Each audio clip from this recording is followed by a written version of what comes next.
this zigzag pattern on their branches. It looks like a perfect zigzag. They have smooth bark. This is a smaller tree, not going to be very tall. It's going to finish at about 20 to 30 feet tall. And it is a native, but it likes those shadier conditions. So it can tolerate a little bit of sun, but it's going to do best if it's getting shade in the harshest times of day. But can tolerate dry, can tolerate drought, so this is a good pollinator species as well. So bare root seedling, this is a white oak, which is one of our great native oaks that we have in this area. This is going to be a very tall, beautiful, mature tree. White oaks last forever, so this tree could easily last 100 or 200 years planted in the right place. This is the kind of tree that you don't plant for yourself, you plant for your children. It takes them a long time to grow. They're not fast growers, but they stay very strong. They don't drop limbs. This tree is going to have beautiful red fall color, and it also produces a nut, which is really important for wildlife. It is deciduous, so it's going to drop those leaves in the winter. And as it matures, it has a really beautiful flaky bark that is only found on a white oak. So it's a really beautiful tree, one of our great natives, and one of the best performing oaks in the Auburn area.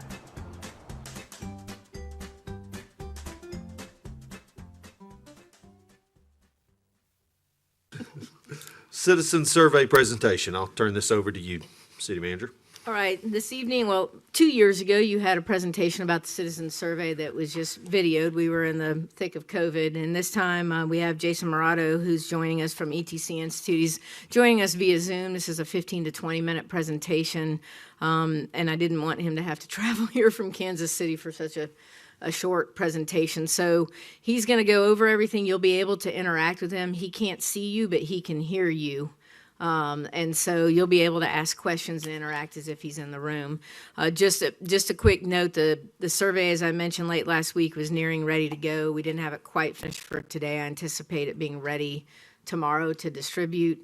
I'll offer you both print versions and links to the website and for the general public.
ready? Okay. Good evening, everyone. I will call the Board of Zoning Adjustment regular meeting for Wednesday, November 5th, 2025 to order at 4:30 p.m. Will Faulkner, Here. Mary Boyd, Here. Emmy Sorrells, Here. Letitia Smith, Here. Marty Heffron, Here. Elizabeth Strain, Dan Barry Jr. Here. All right. Can I get an approval of the minutes from the last meeting? I'll make a motion to accept the minutes as presented. Second? Will Faulkner, Yes. Mary Boyd, Yes. Emmy Sorrells, Yes. Letitia Smith, Yes. Marty Heffron. Yes. All right. I will start with my opening remarks. Chairman's communication. Any persons aggrieved by any decision of the board may within 15 days after such a decision appeal to the circuit court having jurisdiction according to section 908.02 of the zoning ordinance of the city of Auburn, Alabama. The board consists of 5 regular members and 2 supernumeraries. The supernumeraries participate in all discussions, but only vote when necessary to assure 4 voting members and have a board consisting of 5 members when possible. All decisions are made with a roll call vote, and a concurring vote of 4 members is required to approve an application for a variance. All regular members and supernumeraries in attendance can participate in discussion, but only regular members can vote unless called upon by the chair to vote. Thank you. All right, we will start with our first business of order for today. All right. So the first item is a request for a variance to allow a 7-foot setback where a 20-foot setback is required. This is in reference to Section 50202A of the zoning ordinance, performance residential development standards, specifically single-family detached dwelling units, where it states that the building must be set back 20 feet from the rear property line. This property is located at 622 Calypso Circle in the Development District Housing Zoning District. The applicant is requesting a variance of 13 feet to the required 20-foot rear setback. They are proposing to construct a screened porch that's 12 by 20 feet, which would create a setback of 7 feet on the property. This is because the home is seemingly only built 19 feet from the rear property line. So instead of it being just a 12-foot variance, it is a 13-foot variance requiring a 7-foot setback. The applicant has stated that they've gotten approval from their HOA and their architectural review committee to build. They would just need the variance to be able to pull the building permit associated with it. The hardship that the applicant has stated is that the weather it's exposed to the elements, and it causes the door to rot and the bottom of the door to rust. It is facing west. The rear of the house is facing west, so the elements are a factor. They granting the variance, the applicant has stated that it would be to protect the home from the erosion from weather. The applicant is present and I believe would be available to answer any questions or give comment on it when asked. And with that, I can answer any questions that y'all have. Anyone have questions? Do we receive any communications regarding this from the notice? Oh, yes. Yeah. So, I guess just one of the neighbors reached out, and just more for clarity, since they saw the sign, nothing. Didn't really speak for or against. Really, just wanted to know what the sign was about. Okay. Thank you. What about the neighbor directly behind the house? Can you go back to the map, the lot map? See the house directly behind it? What about those? Have they talked to all those neighbors? I guess the applicant can speak Okay. to talking with the neighbors, but we have not, outside of that, we have not received any Okay. communication.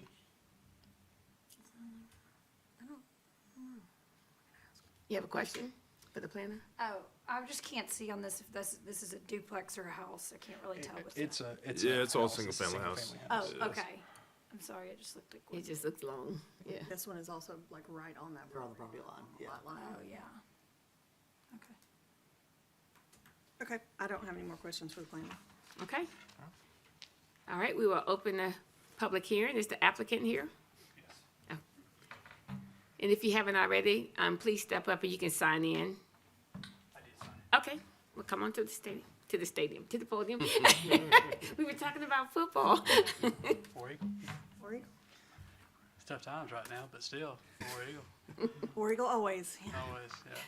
Did you want to make a statement about this or Yeah, just? we pretty much summed it up. I mean, this is something we'd love to do. Obviously, it's for our enjoyment more than anything. Aesthetically, we think it'd be nice to have a nice screened-in porch on the back side of the house. Both neighbors on each side of us have porches. They have they just have lean-tos. We do want to screen it in because mosquitoes, flies, all that kind of stuff. And it's just for protection for the back side of our house because that door does need replacing. It's rusting at the bottom. The door casing itself is rotting. And so, just preservation of our house and our property also. So, love your consideration, of allowing us to do this. All our neighbors seem to be obviously good with it, and our HOA is already passed it. So, just need to get a variance from you guys.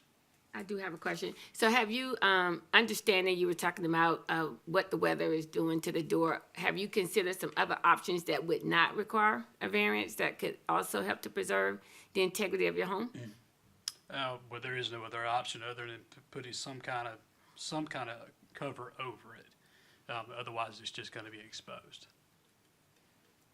So your neighbor to the north or your left, if you're facing your house, it looks like their structure goes right up to the property line. Do they have a porch on their house? The north and south, yes, Okay. they do. I mean, because it looks like Yeah, that jumped out at me too, Marty. it's really close to the line. Yeah, I guess, Reed, the neighbor to the north got a variance, didn't they? They did, yes. Yeah. So I guess kind of, Okay. I will, so yeah, I guess if you guys just want to finish your questions for me, I'll let the public hearing finish and then we can talk more, just kind of about the other stuff. So you've talked to all your neighbors around you, the 4 neighbors around you, and the HOA is they're good with it as well? Everybody's good with it. Okay. What is there now? Anything? There's just a concrete patio. Okay. There is a little slab there, not very big. Have you considered at all making it any smaller just so it won't? Dang, Mary. I thought I had They had to call her by name. So sorry. Just kidding. Anything, a smaller structure by any chance that would help offset that? Like, do you really, I mean, I understand the width of it, I don't think is the issue with the 20 feet across, and I know, for whatever your purposes are, but I think the depth of it is kind of where I mean, you'd need a variance regardless, honestly, the house needs a variance. It's already non-conforming, clearly with it sitting 19 feet. But, I also understand, I'm quite enjoyment of the house, and I too have a door that likes to rot and that's exposed to elements. So I understand exactly where you're coming from. But did you give any thought at all about possibly a smaller structure? I mean, we could go in 2 feet. I mean, it's not what we want to do. Yeah. But if that's what we need to do, we Okay. could certainly consider that. I just don't know that you have any other options at all. Just with where the house sits. I don't have any further questions. All right, thank you. Thank you. Is there anyone else who wants to speak during our public hearing? Okay, if not, we'll close the public hearing. And then we would turn it over to hear more about. Yeah, so this is just performance residential neighborhood, really small lots. I think all the lots I think are just kind of smaller than 7,500 square feet. Really, and I mean even kind of when you look at the setbacks and some of these are really tight. I think kind of we're running into one of the things where attached structure on the house would require a variance, and if it's outdoor space that they want to recreate in, they could put a detached structure that would then actually be able to encroach into and wouldn't need the variance. It'd be 5 feet away from the property line, which would even be closer than like the 7 feet that they're proposing. So the real thing here is just it being attached, and I think also just much more of like a design function of the house. Like I guess I used to live on Anders, which I guess is across EUD from here. Same thing. I think the lot's like 7,000 square feet, really, really small. But the back patio space, I guess, was the outdoor space, but in reality, it looked like a corner on the house that was carved out, but it was actually outdoor space. And so it's really just kind of a function of design of the house. And like I said, so I know we get these requests a lot. And so when people want to attach things to the house, that's kind of where they run into setback issues, because then they must conform to the primary setback. But accessory structures have more relief and can go up to 5 feet. So if they're able to put a gazebo, I feel like it'd be a little difficult because I guess from the fencing and everything, so it'd probably be something where they'd have to buy the materials and actually take it into the backyard and then construct it. Wouldn't be something where they could put it on the back of a truck and then just kind of set it down.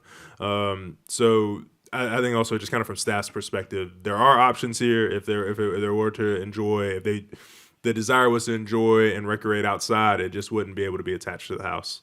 Like a permanent structure like that where it's actually attached to the house. And I guess maybe something, I'm not the building official or like a lean-to or something or what he would allow, but that's what's causing the problem, attaching it to the structure. How close can it be to the house when it's considered not attached? Like an inch? Yeah, and so no. So I guess there are so accessory structures are also regulated by the zoning ordinance. So there is like a required distance. I think it's like another. It's 10 feet behind the house, something like that, or maybe 5 feet. But I think on things like that, like we have a lot more flexibility. And I think on there's a fire code where I think we've been comfortable going down to that and just kind of adhering to the setbacks of it. And like I said, they're able to encroach more on setbacks, and they wouldn't have to adhere to the full 20. They only have to adhere to the 5. So what about the house that got the weather deterioration? Like even if you do, you could put a 20 by 20 in the backyard, or you couldn't, but you still have the weather deterioration of your door because of the west facing. What about the house that's to the north that got the variance? Yeah, and so just kind of no real. I guess this is a direct quote of the former BZA chair, several BZA chairs ago, not Frost, but even in a recent pre-app, he is very committed to seeing the gray and finding a solution is his opinion of rules. So I think in all of the past BZA, all the past variances that were granted, like I said, that's his lens on it. That is his lens. He said that at the dais. He'll if you ask him about it, that is what he'll say.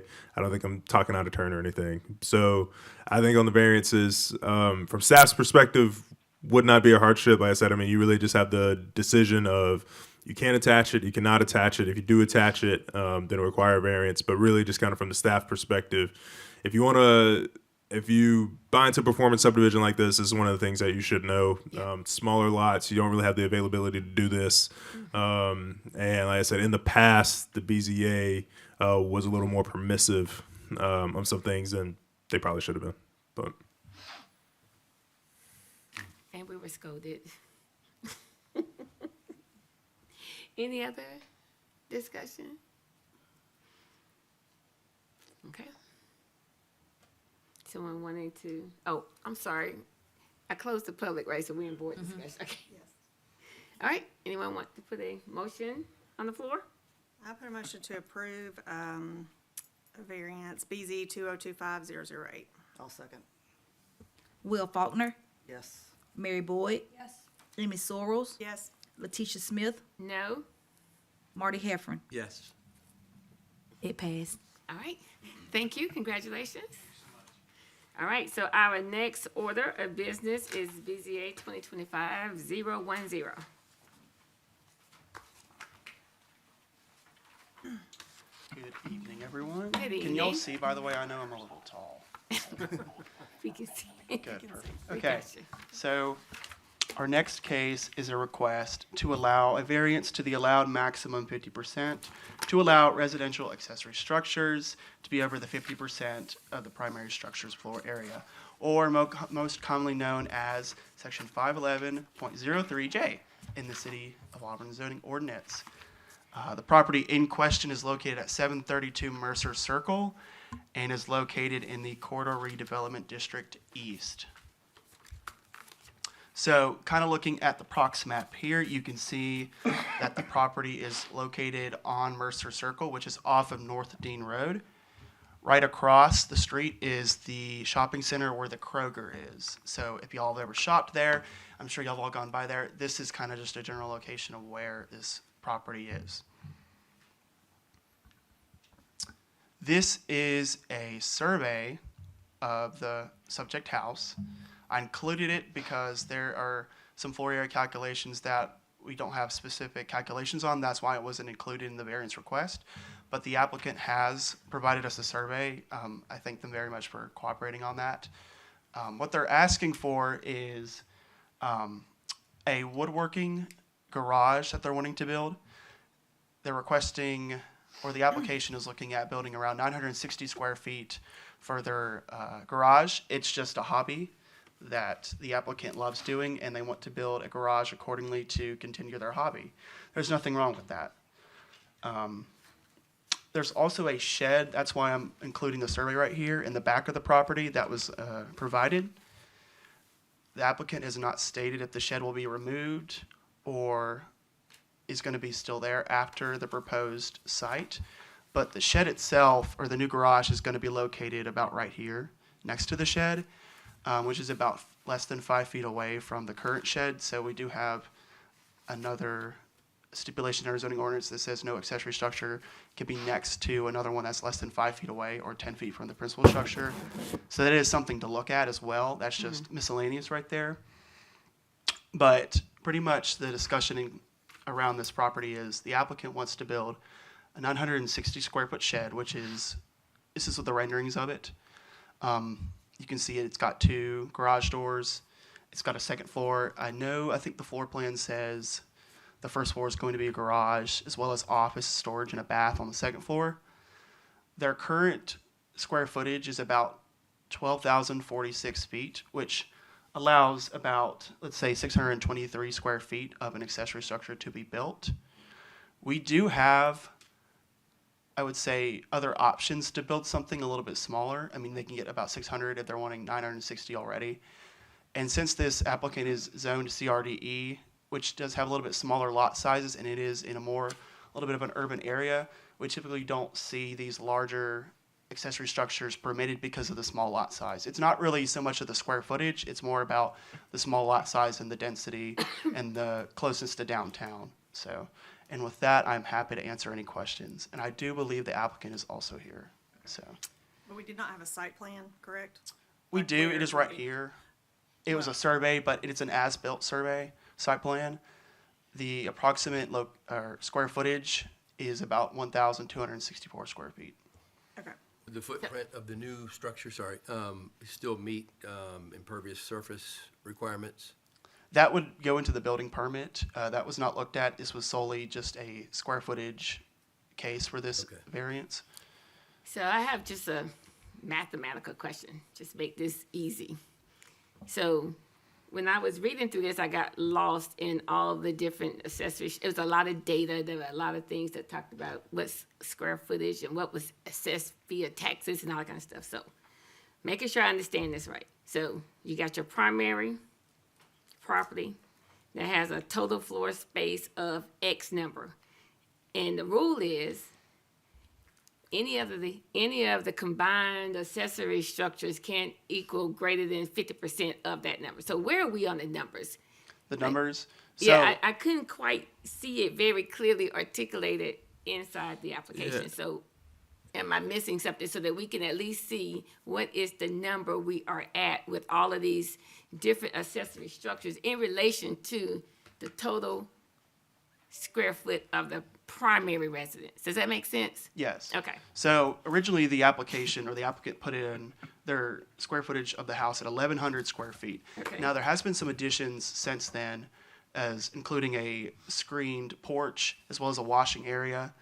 The applicant was, again, I thank her for doing this, provided a new survey Okay. when she submitted an application. I think that helped a lot, which brings the total square footage up to 1,246 square feet. Now, the site plan itself says 1,613 square feet right Yes. here. I talked with the surveyor today, and when they were doing the survey, they had the screened porch as part of the heated floor area. But taking that out, which it wouldn't go into the floor area calculation anyway, it's just a porch. Okay. It brings it back down to 1,246 square feet. Okay. So it's like 620, half of that 620. Right. And so the variance would be about 337 square feet to allow for that 960 garage square feet accessory structure. But again, this is not including the shed that's already on the property. I think to their point, they were saying if this was a one-story building and not a two-story building, we probably wouldn't be having this conversation, It I'm would still be guessing. too big, but not. It wouldn't, be- it would, yeah, it'd be over by like, what, 300 square feet as opposed to 800, I think. It Because says the bottom floor 7 something. 1090, okay. It's total 1090, the bottom was 7. Does it change if they just do an Yeah. addition to their house? Like where the driveway is, just build the addition? What are the setbacks on this lot?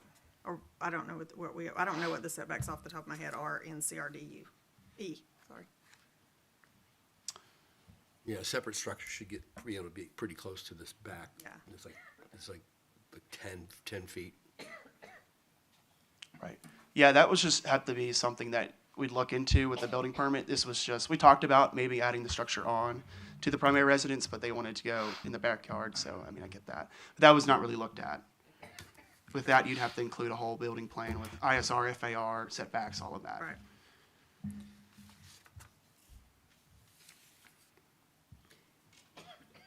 I'll be honest, the rendering looks like an accessory dwelling unit to me. I mean, it's very, I don't see a kitchen, but I see potentially 2 bedrooms, a living space, something. So that, I think that is a slight cause for concern. I'm not saying that that's something that could happen in the future. We don't know what maybe the next homeowner would do if we were to allow this to be built.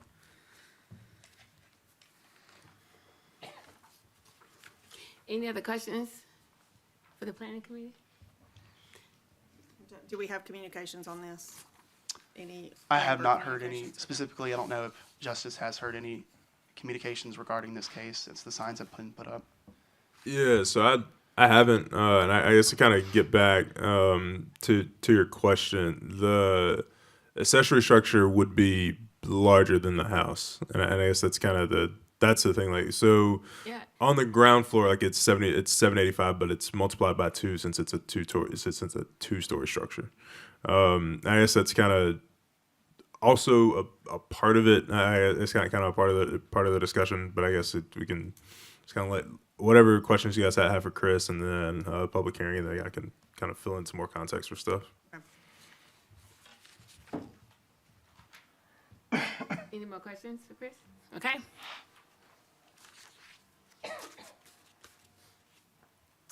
So are you talking during the planning, or am I closing the?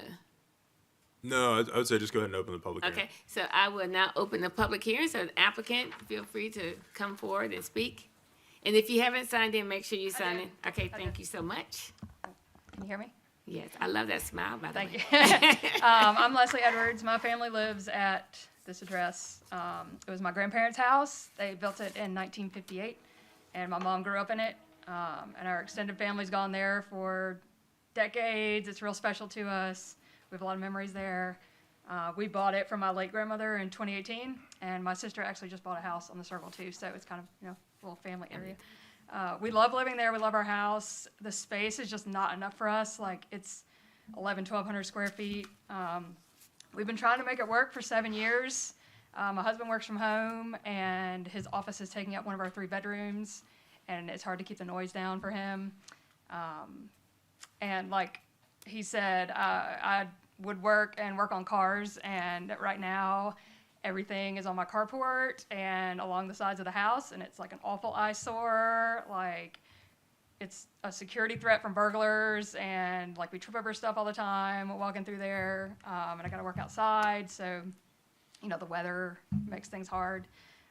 So basically we just wanted to build something so that I could have my tools and for him to have an office not in the house. So I basically took, like, I've got a lot of tools that were passed down from, like, my late father and my grandfather. So I took everything I had and I kind of laid it out and I said, like, what's the kind of minimum that I could do? So that's how I ended up with this size. And then I was like, well, that's kind of big. So I'm like, I don't want to add the office on here. So I thought we'd just go up and that way, you know, it would kind of maximize the footprint.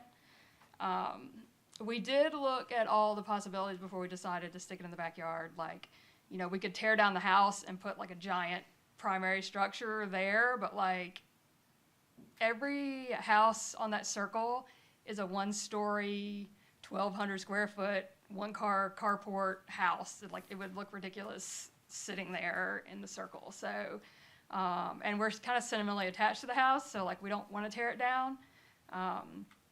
We also looked at adding on, and we kind of didn't want to do that again for the character of the house and stuff, and not tear off half the house. But also from that last minute survey, the property line is really closer than I thought it was, and so there's actually not space over there for the square footage of that. Like it won't fit on the lot. So we kind of just wanted to tuck something in the backyard, like make it as invisible as possible.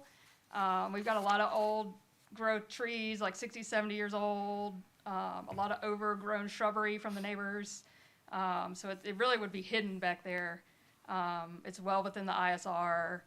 And like you guys kind of said, the footprint, and I was confused on actually what counted as the primary structure because I've talked to a couple people and they said anything attached to your house counts. So if you count the air-conditioned space, the carport, the screen porch, and the deck, it's like 2,064 square feet. So in that case, the footprint really is less than half. Excuse me. Yep. So technically, like you run out of time. So you're good. So I guess if y'all have any specific questions for her, she can speak and answer any questions that y'all have. She just want to be able to freestyle and kind of provide any more context. My question would be, what are the plans for the existing shed? We will either move it to the other side of the yard or we can get rid of it. Okay. And then a comment, like I know we're saying that it's covered by a sweet gum tree and some overgrown bushes, but you know, tomorrow they could decide to bush hog every bit of that too, and it would They could, be I gone. suppose, So yeah. So I would just say, like, I don't know that we can really take that into account. And are there, you know, like I made the comment earlier, this to me looks like something that could be an accessory dwelling structure, like a, you know, we call them ADDUs, I guess, or something. So I originally submitted it as a dwelling unit, Okay. but then they said, no, it doesn't have bedrooms or a kitchen, so put it back in as a unit, so. Okay. It has the appearance of that, so I'm just saying, like, it looks Yeah. like somebody else could come back in later and maybe retrofit it to Yeah. make that, and then I don't know that that's allowed. Yeah. So what's odd is that I feel like as this is allowed, like as this is permitted, as this is presented, doesn't really make any sense. That doesn't really work. But if you were to actually add kitchens due to the zoning district, you could probably be allowed. It'd probably be easier if there was actually a kitchen in it. We wouldn't be here. Yeah. So Okay, I'll add a kitchen. yeah. So I guess kind of that's kind of a function of CRDE. The densities, it's 10 dwelling units an acre. And so I guess we can kind of talk about that kind of. I want you guys to kind of finish your questions. Yeah, well, that's sort of roundabout what I was getting to. Like, if you modified this, I don't think we're sitting here right now. Like, if you, Oh, well, that would've been now, good it's information. money, because you also you do have a bathroom, but, you know, if you're Yeah. gonna have the storage rooms become a bedroom, you are probably gonna need to add a closet as well. Yeah, Like, yeah. there's just Right. some things that you're gonna need to do from that standpoint, and then, so, you know, my recommendation would be probably, as it stands, I don't know if it's something that we can consider right now, but if you were to modify that, that's why I was asking, like, could you add it on to the back corner of the house, like, you know, and I think it's maybe worth another look for that, is what would be my suggestion. Okay, and what's the deal with a dwelling unit? Like, how's that different than a? I'll answer that. Yeah. Okay. If y'all got any, I think any we're other ready for questions? All right. So I guess this CRDE. I think initially just kind of when this came in, big thing here. I think probably not unlike most people in town. But I think, you know, the main difference is that you got like a sentimental attachment to the house, but the house haven't been in the family for a while. A lot of people got to make decisions just kind of between space or if they want to kind of live inside the loop pretty much. But from ISR, FAR, all this other stuff, those things are possible in the zoning ordinance under a different use. Adding that as an accessory structure, I want to say there's also something in the zoning ordinance also about accessory structures can't really be taller than the primary structure. So I think there are probably other issues that I think we would run into on this design that put us right back here. But I think from a density standpoint, this would be the one meeting I actually didn't bring my computer and I could tell you how big your lot was. But Oh, it's 17,000 square feet. 17,000 square feet. So I guess that's like roughly a third of a lot. So I mean, you could do 3 units on it. And so technically, what you could do, there could be, let's say you added a kitchen to it, you'd have bedrooms, you'd have to account for that parking, and maybe the parking would be a drive. And so I think some of this other stuff might be like design waivers on like the engineering side from drive aisles, kind of all those things are having adequate parking on site. But as far as like adding another dwelling unit to the site, that'd probably be a lot easier than kind of what you're proposing with this. And I think we'd also probably need to reconsider. And also that gets you away from the height and everything. It'd be a multiple dwelling unit. And I guess like normally most people, they don't really have that option because they're not zoned for that. They're normally zoned like on the past one. In DDH, it's primarily residential. It's conditional use. I guess it'd be a conditional use, I think, in CRD as well, and I need to check that. But there'd be a pathway that wouldn't require a variance. And like I said, I think on this one might require multiple variances beyond just like the FAR, or I guess like the square footage rule. And I think also we recently had one where we're similar, like with a guy with Joby. With the cars, but he lived right. But see, he lived on the edge of town. Majority of his neighbors don't live in the city, and like his own rule completely different. Versus you could walk to Kroger from your house. So just totally different feel. It's just kind of So it's just a totally different feel, and I don't know. I guess kind of my answer from a staff side probably there's probably a solution to be had here that doesn't really involve a variance. I think it might require some additional approvals, a little finagling. Sometimes, like you know, and I think that's probably one of the things, just kind of working with the city. If you talk to a certain department, they'll give you a specific answer versus if you. Like, I think sometimes, like on some of the building things, some things should probably start with us, and then we'll kind of filter it out and kind of make some sense of it. Yeah.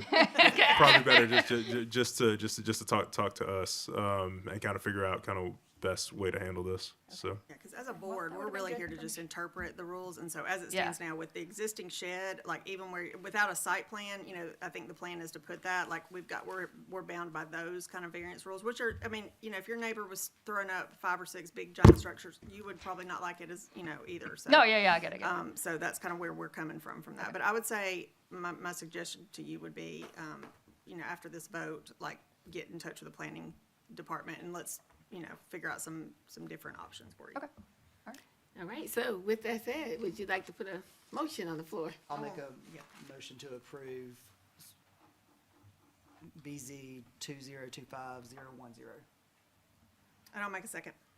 Will Faulkner, No. Mary Boyd, No. Emmy Sorrells, No. Letitia Smith, No? Marty Heffron. Nope. Failed. Okay. Thank you, Justice, for your input on that. Like, I just looking at the zoning, you know, I just knew CRDE is going to allow a little bit. yeah, it allows a lot more than traditional housing. There's a lot of options, and I think also with having private drive standards, MUDs can subdivide off of things now. There's a lot of possibilities with it. Yeah. So we can go from there. And I guess just kind of any updates I got for you all. I do wait before you go to this. I do have a question because I think it may have almost been answered, but my question was going to be in a situation where an applicant comes in, they make a request for a variance, where does this conversation take place, or could this conversation take place for an applicant to understand that maybe I shouldn't bring this forward? So that's a great question. So it just kind of depends. Oftentimes people call.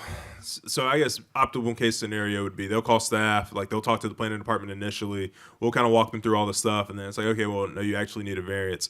Less optimal is when people talk to other departments, and then they're like, I need a variance for this. They're gung ho on getting a variance, and so they've already applied for it and all this stuff. And then by that time, by the time we get it and like we see it, and we're really just kind of putting the staff report together. Sometimes, you know, I'll call people and I'll meet with them. Like I met with Joby before he came here to talk about it.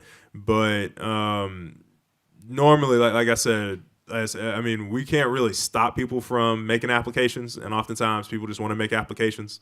And so that's just kind of the process that it goes. Like I said, I would prefer if people just kind of came to the planning department, but I get it. Planning's a bit of a black box. A lot of people kind of in town, I think this is a rare occasion where most people are zoned for something residential. Like, you know, they're zoned DDH, or they're zoned, or like they have a PDD that only allows residential. Very few people are kind of in this situation where it's CRD, but it's the entire neighborhood is that, but the entire neighborhood is like family oriented. There might be like a few game days or something, but it's still people who just live there on the day to day, who have a multitude of options from a zoning standpoint that would allow this, not just like your traditional neighborhood, like the first case where, you know, they don't really have flexibility on setbacks. In this case, the different uses all have different FARs, different ISRs. I mean, some of these things, you know, somebody could put like a 3-story building in their neighborhood if they wanted to, kind of deal. So, I mean, there's just, this was a much more unique case. Okay. And like I said, much more of an outlier, just kind of with the base zoning that was possible here. We appreciate that too, because I do understand people have the right to bring a variance, and I'm certainly, you know, am appreciative that we live in the city where that's allowed. But also, it's not your job either to say, hey, don't build this, don't do this, build this. Like, if you do that, all day long. Yeah, no, and also, like I think Joby was another situation where had he not gotten the variance, he just would have attached it to his house. He would have found a way to do it. But I think for a lot of people, and I think like with this, I'm always very cautious of like kind of recommending, well, you could just do that, and it's just like that's very simple, like when you say it, but in reality, that's money. Right. So I mean, there are limitations to like the improvements people can make, and kind of being sensitive to that. So like I said, I think optimally people would talk to us just kind of through things that they're trying to build, but I think a lot of people just kind of have in their heads like, you know, you go talk to inspections give you the answers. Okay. But I mean, it's much broader than that.